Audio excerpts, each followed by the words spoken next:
নমস্কার সম্মানিত দর্শকবৃন্দ, 2024 সালে 23শে জুলাই বাজেট পেশ হতে চলেছে নরেন্দ্র মোদীর তৃতীয়বার প্রধানমন্ত্রী হওয়ার পর। এই বাজেটে সাধারণ মানুষ থেকে শুরু করে মধ্যবিত্তের জন্য কি কি ঘোষণা থাকতে পারে, কি কি আপনাদের জন্য সুযোগ সুবিধা ঘোষণা হতে পারে, বিস্তারিত আজকের এই ভিডিওতে আমরা আলোচনা করব।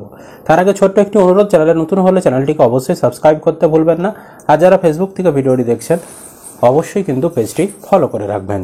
দেখুন, এখানে বলা হচ্ছে 23শে জুলাই অর্থমন্ত্রী নির্মলা সীতারামন কেন্দ্রীয় বাজেট পেশ করবেন।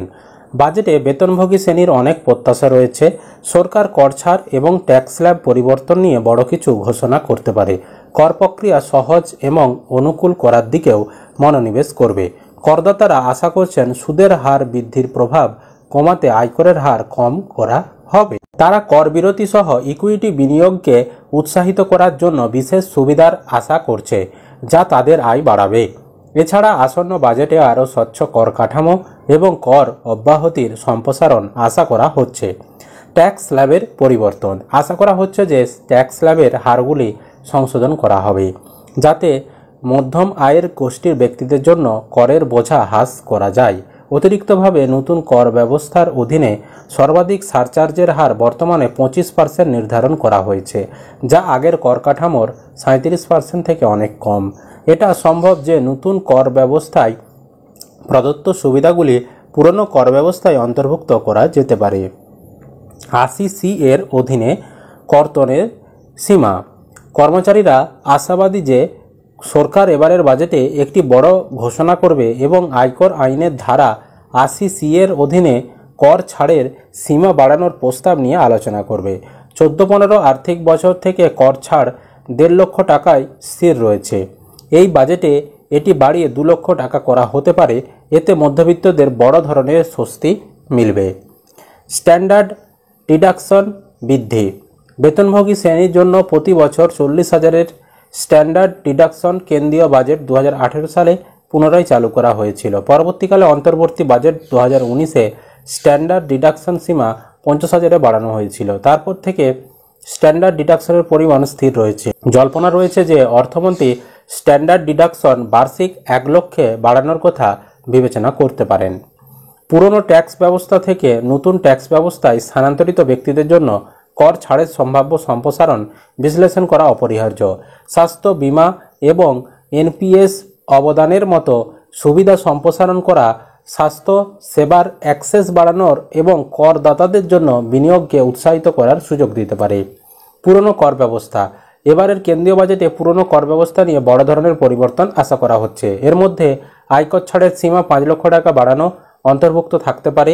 এনডিএ সরকার ট্যাক্স অ্যাপগুলোকে সরলীকরণ করতে পারে, ব্যক্তিগত করদাতাদের উপর বোঝা কমাতে পারে। এছাড়াও হাউস রেন্ট অ্যালাউন্স হলো বেতনের একটি অংশ যা নিয়োগকর্তা কর্মচারীদের তাদের আবাসন ব্যয় মেটাতে প্রদান করেন। এটি একটি ট্যাক্স সুবিধা যা বেতনভোগী ব্যক্তিদের জন্য উপলব্ধ যারা ভাড়া বাড়িতে থাকেন। এই ছাড়ের সিদ্ধান্ত নেওয়া হয় ব্যক্তির দ্বারা প্রদত্ত প্রকৃত ভাড়া, তাদের মূল বেতন এবং বসবাসের স্থানের মতো বিষয়গুলি বিবেচনা করে। 50% বেতনের ভিত্তিতে এই ছাড়ের জন্য আরও কিছু শহরকে অন্তর্ভুক্ত করতে বাজেটের নিয়ম সংশোধন করা হতে পারে। এছাড়াও ধারা 80 টিটিএ এর জন্য সীমা বৃদ্ধি। বেতনভোগী ব্যক্তিরা প্রায়শই তাদের আয়কে সর্বাধিক করার জন্য বিভিন্ন সঞ্চয় এবং স্থায়ী আমানত অ্যাকাউন্টে তাদের অর্থ বরাদ্দ করে। এই অনুশীলনটি প্রশ্ন উত্থাপন করে যে সরকার ধারা 80 টিটিএ এর অধীনে ব্যাংক আমানত থেকে প্রাপ্ত সুদ, ফিক্সড ডিপোজিট সহ বিবেচনা করা উচিত কিনা। উপরোক্ত এই অন্তর্ভুক্তির সীমা 10,000 টাকা থেকে বাড়িয়ে 50,000 টাকা করা হতে পারে। মূলত 23শে জুলাই লোকসভা বাজেট পেশ যখন হবে, মূলত যে সকল বিষয়ে নজর থাকবে: মধ্যবিত্তদের জন্য কর ছাড়, নারীর ক্ষমতায়ন, কৃষকদের আয় বৃদ্ধি, কর্মসংস্থান, পরিকাঠামোর খাতে খরচ। তৃতীয়বার সরকার ফিরছে নরেন্দ্র মোদীর। তো 23শে জুলাই প্রথম কিন্তু যে পূর্ণাঙ্গ বাজেট তা কিন্তু পেশ করবে 23শে জুলাই। তাই বেশ কিছু বড় ঘোষণা আশা করছেন অনেকেই। পরিকাঠামো, উৎপাদন, auto, green energy, real asset এবং কৃষি খাতের জন্য নির্মলা সীতারামন কী কী বরাদ্দ করেন সেটাই দেখার। রেল খাতে বিনিয়োগ, চাকরি প্রদান নিয়েও আলোচনা হচ্ছে বিভিন্ন মহলে। ফলে সেটা বাজেটে প্রতিফলিত হয় কিনা সেদিকেও তাকিয়ে থাকবেন আমজনতা। কর্মসংস্থানের দিকেও নজর রয়েছে। যুবক যুবতীরা বেকার যারা, তাদের জন্য কোনো কর্মসংস্থানের জন্য কোনো ঘোষণা হয় কিনা। রাষ্ট্রায়ত্ত সংস্থা, ব্যাংক এবং কেন্দ্রীয় সরকারি চাকরিতে দিন দিন ভ্যাকান্সি কমছে। এদিকে পরীক্ষা আরও কঠিন হচ্ছে। একটি সিট পিছু হাজার হাজার পরীক্ষার্থী লড়ছেন। এর ফলে মেধাসত্ত্ব অল্পের জন্য চাকরি হচ্ছে না। যুব সমাজের একাংশের মতে 2024 লোকসভা নির্বাচনে তার প্রভাব কিন্তু পড়েছিল। এবার সেই যে কর্মীর অভাব বিভিন্ন রেল থেকে শুরু করে বিভিন্ন দপ্তরে, তা কিন্তু পূরণ করার একটা সম্ভাবনা এবারের বাজেটে থাকছে।